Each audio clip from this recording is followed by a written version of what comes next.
క్రైస్తవ మతాన్ని బౌద్ధ మతాన్ని మా దేశవాసులు ఎక్కువగా అవలంబించినప్పుడు కూడా బహుశా ఆ హిందూ మతంలో ఉన్నటువంటి బౌద్ధ మతంలో ఉన్నటువంటి ముఖ్య లక్షణమైనటువంటి దేనికి ఎక్కువగా ప్రతిష్ఠించిన లక్షణం అనేది బాగా వంటపడి ఉన్నారనుకుంటాను. ఇక ఎకలాజికల్ బ్యాలెన్స్ సంబంధించి పర్యావరణ క్షీణత విషయంలో మా దేశం పర్వతాలతో నిండిన దేశం కాబట్టి సుందరమైన దేశం. ప్రపంచంలో అత్యధికంగా స్థానాన్ని ఆక్రమించి ఎక్కువ ఎత్తున ఉన్నటువంటి ఎవరెస్ట్ శిఖరాన్ని మా నేపాల్ దేశం కలిగి ఉంటాం. ప్రజలందరూ కూడా చాలా ధైర్యవంతులు, కష్టాలకి వెరవరు, పోరాడతారు. ఎగది బ్యాలెన్స్ విషయంలో కాదు కానీ వాణిజ్య విషయంలోనూ విద్య విషయంలో కాస్త వెనకబడి ఉన్నాము. భారతదేశంతో మా స్నేహ సంబంధాలు చక్కగా కొనసాగుతున్నాయి. ఆ సౌకర్యాన్ని కలిగించాలని చెప్పి ఇతర దేశాల వాళ్ళు కూడా మా దేశానికి తమ సహకారాన్ని అందించాలని చెప్పేసి రిక్వెస్ట్ చేస్తూ ఉన్నాము. తర్వాత 18వ సమావేశం మా కాఠ్మండ్లో ఏర్పాటు చేస్తున్నాము. మా దేశంలో ఆ ఎవరెస్ట్ శిఖరాల్ని, లుంబిని ప్రాంతాన్ని, పశుపతిన దేవాలయాన్ని ఇలా చాలా వరకు ఉన్నాయి. చూడదగ్గ సుందర ప్రదేశాలు, హిస్టారికల్ మాన్యుమెంట్స్ ఉన్నాయి. అవన్నీ చూడడానికి రావాల్సిందిగా అందరినీ కోరుతా ఉన్నాము. ముఖ్యంగా మా దేశం యొక్క సమస్య ఏంటంటే భూటాన్ నుండి, చైనా నుండి ఎక్కువ వలసలు వస్తూ ఉన్నారు. ఆ వలస వచ్చిన ప్రజలకి సరైన సౌకర్యాలు మేము కల్పించలేకపోతున్నాము. వలసవాదం పూర్తిగా కొనసాగకుండా మా దేశంలో ఇలా ఈ విధంగా ఉన్నందువల్ల మా దేశ స్థిరత్వానికి భంగం కలుగుతూ ఉంది. ఆ విషయంలో పరిశీలించి వలస రావద్దని అనంగానే ఆ వలసవాదాన్ని నిర్మూలించడానికి పూర్తి చర్యలు చేపట్టేందుగా అధ్యక్షుల వారిని దాన్ని సహకరించవలసిందిగా సభ్య దేశాలను కోరుకుంటూ మా దేశానికి 18వ సమావేశం రావాల్సిందిగా ఈ సమావేశం సందర్భంగా ఆహ్వానిస్తూ సెలవు తీసుకున్నాను. అందరికీ నా నమస్కారాలు.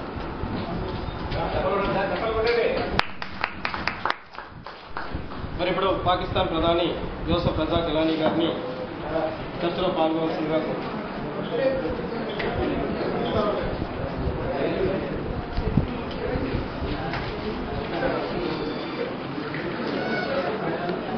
అందరికీ మరోసారి సలాం లేకుం.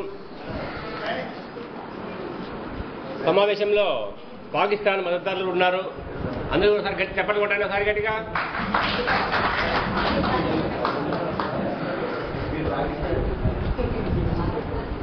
పదిహేడవ అంతర్జాతీయ సార్క్ సమావేశం సందర్భంగా ఈ అంతర్జాతీయ వేదిక మీద మా దేశ సమస్యల గురించి కొన్ని సమస్యల్ని, కొంత ఆవేదనని చెప్పదలుచుకున్నాము. ఈ విషయాన్ని అంతర్జాతీయ సమాజం అంతా కూడా గమనించవలసిందిగా కోరుతున్నాము. ముఖ్యంగా అధ్యక్షుల వారు ఈ సార్క్ సమావేశంలో ఎజెండా అంశాలుగా ఉగ్రవాదం, పర్యావరణం, వాణిజ్యం, విద్య ఇలాంటి అంశాలు పెట్టారు. ఇలాంటి అంశాలు పక్కన పెడితే మా దేశం యొక్క ముఖ్యమైన సమస్య గురించి మేము బల్ల దుద్ది చెబుతామని చెబుతున్నాం. ఎందుకంటే ఇది అంతర్జాతీయ వేదిక. ఈ వేదికను ప్రపంచవ్యాప్తంగా అనేక దేశాలు, అనేక మంది ప్రజలు, అనేక వ్యవస్థలు, సంస్థలు గమనిస్తూ ఉంటాయి. ప్రపంచవ్యాప్తంగా ఉన్న ముస్లిం సోదరులు కానీ, ముస్లిం దేశాలు కానీ ఈ పాకిస్తాన్కు అంటే మా దేశానికి జరుగుతున్న అన్యాయాన్ని గురించి గమనించవలసిందిగా కోరుతున్నాం. ఉగ్రవాదం అన్నారు. ఉగ్రవాదం ఏమండి? మా దేశము భారతదేశంలో ఉన్న ఆ హిందూ ఉగ్రవాదానికి వ్యతిరేకంగా ఆ హిందూ ఉగ్రవాదాన్ని మేము ఎదుర్కోలేక భయపడి ప్రత్యేక దేశంగా ఉంటున్నాము, ప్రత్యేక దేశంగా ఏర్పాటు చేసుకుంటాము. తర్వాత ఉగ్రవాదాన్ని పెంచి శోషిస్తున్న దేశంగా పాకిస్తాన్కి ముద్ర వేశారు. ఎవరండి వేసింది? ఇండియా వారు. ఎవరండి వేసింది? ఇండియా వారు. దాన్ని గమనించుకోకుండా గమ్మని కూర్చుంది, నిమ్మకు నీరెత్తినట్టుగా కూర్చుంది పక్కనున్న బంగ్లాదేశ్ వారు. బంగ్లాదేశ్ అధ్యక్షుల వారు గమనించండి, మనమంతా కూడా సోదర దేశాలు, సోదర భావంతో ఉండాలి. ఇదే కదండి ప్రజాస్వామ్య సూత్రం కూడా. ఈ ప్రజాస్వామ్య సూత్రాన్ని ఈ పాకిస్తాన్ దేశం పట్టించుకుంటుందా? పట్టించుకోలేదు. ఇన్ని సమస్యలు ఉన్నాయండి. వినండి, విద్య ఎందుకండి? సమాజాన్ని బాగుపరచాలి. అలాంటి విద్యను మేము అందిపుచ్చుకోవాలని ప్రయత్నిస్తుంటే పక్కనున్న ఇండియా అలాంటి అవకాశాలు మాకు రాకుండా మా దేశం ఉగ్రవాద దేశము, పనికిమాలిన దేశము, తర్వాత ఈ టెర్రరిస్ట్ దేశము ఇలా ముద్ర వేస్తుందండి. ఎక్కడైనా డెవలప్మెంట్ ఉండేది, ఎలాగ డెవలప్మెంట్ కావాలండి? పక్కనే బల్లెంలాగా ఇండియా ఉంటే చిన్న విషయం అండి. మన మన్మోహన్ సింగ్ గారు ఇండియా అధ్యక్షుల వారు మామూలుగానే సౌమ్యుడు. అదేమో కానీ ఇలాంటి వేదికలకు మీద వస్తే గినా ఒక్కసారిగా పేటైపోతాడు. మామూలుగా చూసారా టీవీల్లో మై జాతా హూ మై లేతా హూ అని చిన్నగా చెప్పుకుంటుండేవాడు. పాపం కొంత నిదానస్తుడే, కొంత మేధావి. అలాంటి మేధావులకు కూడా పాకిస్తాన్ అంటే ఈయన ఒంటిగా ముందు వస్తారు. ఎందుకండి ఇంత వివక్ష? ఎందుకండి ఇంత విద్వేషము? మా దేశమా? మాది ప్రజాస్వామ్య దేశం కదా. మా దేశంలో మేము ప్రజాస్వామ్యాన్ని పరిరక్షించుకోవాలని, రక్షించుకోవాలని, పెంపొందించుకోవాలని ఎన్నో ప్రయత్నాలు చేస్తుంటే ఈ హిందూ ఉగ్రవాదులు మా దేశం మీద, ఇస్లామాబాద్ మీద, ఆ జలీలాబాద్ మీద, ఇంకో ప్రాంతం మీద వస్తున్నారు. అవన్నీ ఈ మీడియా కానీ, అంతర్జాతీయ దేశాలు కానీ, లేకుంటే పెద్దన్నగా ఉన్న ఇతర దేశాలు కానీ ఏంటి గమనించలేదు. పాకిస్తాన్ పాకిస్తాన్ టెర్రరిస్టు, పాకిస్తాన్ ఉగ్రవాదం. ఇదేనండి సమన్యాయం అంటే? ఇదేనండి ప్రజాస్వామ్యం అంటే? ప్రజాస్వామ్యం అంటే ప్రతి ఒక్క దేశాన్ని గౌరవించాలి, వాళ్ళ హక్కుల్ని కాపాడాలి, వాళ్ళ ఉద్దేశాలని గౌరవించాలి, వాళ్ళ సార్వభౌమత్వాన్ని గౌరవించాలి. ఇవన్నీ పెట్టుకుని కూడా ఇండియా మాది పెద్ద దేశం, మాది ప్రజాస్వామ్య దేశం, మా దాంట్లో చాలా మతాలు ఉన్నాయి, మా దాంట్లో చాలా భాషలు ఉన్నాయి, మేమంతా పెద్ద ప్రజాస్వామ్య దేశం. మళ్ళా వీళ్లకు భద్రతా మండలిలో ఒక సభ్యత్వం కావాలట, ఇటు అధికారంగా సభ్యత్వం. ఎందుకండి ఇవన్నీ? ఇవన్నీ అంతర్జాతీయ సమావేశం, అంతర్జాతీయ గమనించవా, ఖండించవా? ఇలా చెప్పుకుంటూ పోతే చెప్పండి సార్, చెప్పండి చెప్పండి వినండి. ఏమన్నా ఇలా ఆవేదన చెప్పుకుంటూ పోతే సమావేశాల్లో మీ సమస్యలన్నీ మామూలే, ఎప్పుడు ఉండేటివే, పక్కకు ఉండేని ఇలా అడ్డుకుంటున్నారు. దీన్ని కూడా గమనించండి మీడియా వారు, పత్రిక వారు, దీన్ని గమనించండి. పర్యావరణం అంటారండి. పర్యావరణం ఎందుకండి? పర్యావరణం ప్రజల ఆరోగ్యాన్ని పెంపొందించుకునేందుకు. అలాగా మేము మా దేశంలో ఉండేదే ప్రజలు తక్కువ. ఇంతకుముందు ఇండియా వారు చెప్పారు, మీకు దండిగా దేశం ఇచ్చాము, చాలా ఎక్కువ భూభాగం ఇచ్చాము, ప్రజలు తక్కువే ఉన్నారు. మేము అనుకుంటే, మేము కన్యాణ చేస్తే, మేము చేయి పైకెత్తే ఏమేమి అయిపోతారండి. ఒక నిమిషం అయిపోతారండి. కానీ అందుకే మా దేశంలో మేము ప్రజల శాతాన్ని విపరీతంగా పెంపొందించుకునేందుకు అనేక రకాల కార్యక్రమాలు పెడుతున్నాం. మా దేశంలో ఏమంటారే జనాభా నియంత్రణ, అది మంచిదే. కుటుంబ నియంత్రణ అవన్నీ భాషలు అమలు చేయలేదు. ఎందుకు? జనాభా కావాలి. పాకిస్తాన్ మీదకి వస్తున్న ఇండియాని ఎదుర్కోవాలని జనాభా కావాలి. ఇలా చెప్పుకుంటూ పోతే చాలా సమస్యలు ఉన్నాయి. విద్య అంటారు. మా దేశంలో మతపరమైన విద్య బలంగా ఉంది. మీ దేశంలో ఉందా? మీ దేశంలో అనేక రకాల కారణాలు. మా దేశంలో సమైక్యత ఉంది. మేమంతా ముస్లింలం. మా మీద ఒకరు వస్తేనా అంతా ఒక్కసారిగా ఒక్కముడిగా పోతాం మేము. కానీ మీరు పోతున్నారా? ఒక ప్రాంతం వస్తే ఇంకో ప్రాంతం పోదు. ఒక నిమిషం ఒక ప్రాంతం వస్తే ఇంకో ప్రాంతం మీద వ్యతిరేకిస్తారు. ఒక మతం వస్తే ఇంకో మతం వస్తారు.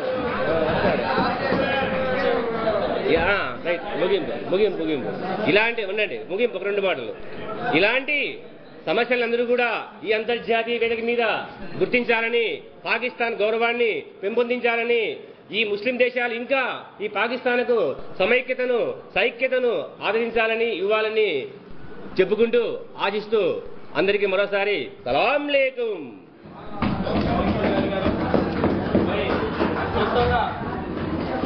శ్రీలంక అధ్యక్షులు మహేంద్ర రాజపక్ష గారు ముగించవలసిందిగా కోరుతున్నాం.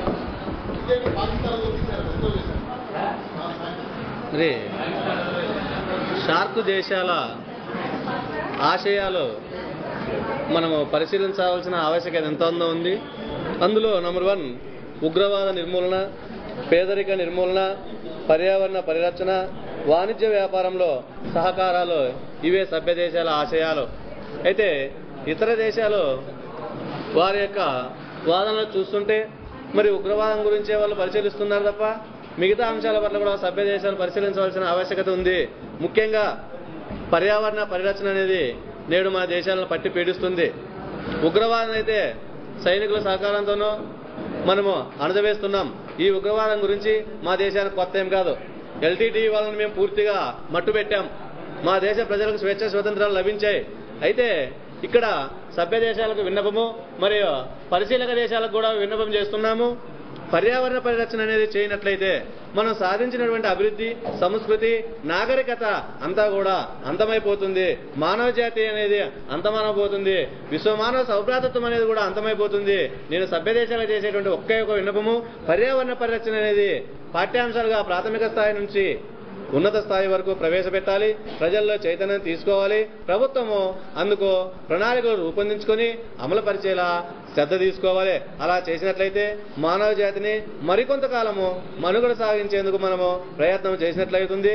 నేను ఒకటే విన్నవిస్తున్నా సభ్య దేశాలకి, కేవలం ఉగ్రవాదం మీదే మనము పట్టుకోకుండా విద్య, వైద్య, ఆరోగ్యము, సాంకేతిక పరిజ్ఞాన విషయాల్లో కూడా మనము ఒకరికొకరు సహకరించుకొని మన మానవ జాతిని ముందుకు కొనసాగించాలని కోరుకుంటూ ఈ సమావేశాన్ని ఇంతటితో ముగిస్తున్నాను. థ్యాంక్ యూ రాజపక్ష గారు. మరి రాజపక్ష గారితో ఏకీభవిస్తూ మా దేశం తరఫున కూడా మాది అతి చిన్న దేపాల సముదాయం, మరి హిందూ మహాసముద్రంలో ఉన్నటువంటి చిన్న ద్వీపాలైనటువంటి మా దేశం మరి భవిష్యత్తులో ఉంటుందా అనే అనుమానం మాకు కలుగుతుంది. పర్యావరణ కాలుష్యం వలన మంచు పర్వతాలన్నీ కరిగి మరి 2050 నాటికి మా దేశాన్ని ముచ్చిపుతామనే భయం మాకుంది. కాబట్టి అగ్రదేశాల వారందరూ ఇక్కడ విచ్చేస్తున్నారు.